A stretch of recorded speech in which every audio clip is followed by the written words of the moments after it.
I'd like to say that I had an amazing aha experience the way Abby did. She worked at the clinic. She had to watch an abortion on an ultrasound, and that was it. She quit, but I didn't.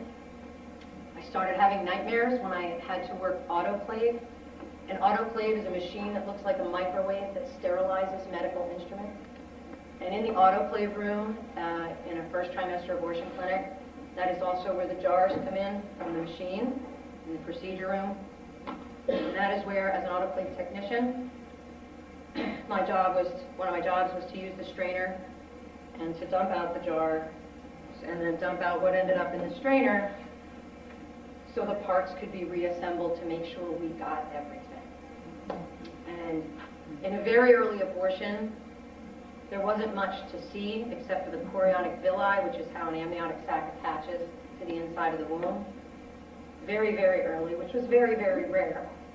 The overwhelming majority of abortions when I worked there, just like now in the United States, happen between 9 and 12 weeks. And that's when you see the feet, and you see everything. And I started having nightmares after working autoclave for a couple of months. And I sat down with the director of the clinic and I said, I'm having nightmares. Does anybody else have nightmares? This is really, it's freaking me out. And she said, well, you know, what we do here is end of life, period. And if you're not okay with that, you can't work here. You have to be okay with that if you want to work here. Now, I respected her for that because everything else we did at our job was euphemisms.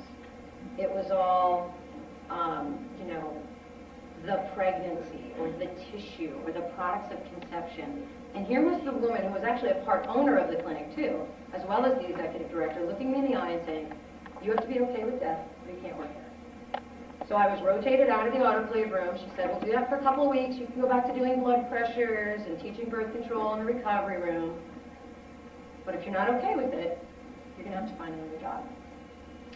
And God help me, I was okay with it. And I went back to work.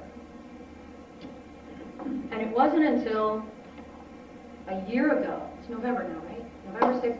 It was a year ago that I left the clinic. I worked there from 1990 to 95, and then I worked there again in 2002 when I was pregnant with my first son. And just part-time, on and off during my pregnancy. But it wasn't until a year ago that I finally became co-led. And I want to tell you guys what happened.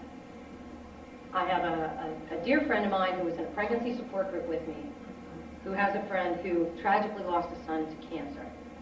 So this friend of mine agreed to be a surrogate for this couple because they could no longer have children. So while she is going through this bizarre, unnatural process of in vitro fertilization and all the different things they have to do to her body chemically to prepare her to carry another woman and another couple's child, she was sharing to us stories from her support group from the other surrogates. Oh, there's this one woman who ended up with twins and her back hurts, and you know, some of the stories were mundane like that. And one of the stories she shared was that a surrogate in her support group, part of her contract, was genetic testing on the genetically unrelated infant she was carrying for money for a couple. And I think you all can guess where I might be going with this. But that baby, it was determined to have Down syndrome. And the couple who was under contract with this surrogate offered her payment of her contract in full to abort it. Now, routinely, the details of a surrogacy contract are highly confidential. When a quick Google search brings up that it can be anywhere from $10,000 to $50,000 that a surrogate is paid. And that's when it finally dawned on me. First, I'm hearing about IVF, and I confess I'd never even thought about it before. All those little cold souls in the freezers everywhere. But this woman was offered thousands of dollars to kill the baby, and she did. And that's when I started, I'm like, you know what? I got to rethink my worldview. I have got to think about this. I had already given birth to 3 beautiful, healthy children. I have 3 sons. Thank you, Lord. I'm not worthy. And, but it never dawned on me until this idea of making it a consumer product. It's a transaction now. Just like the abortion is a transaction. I'm going to pay you.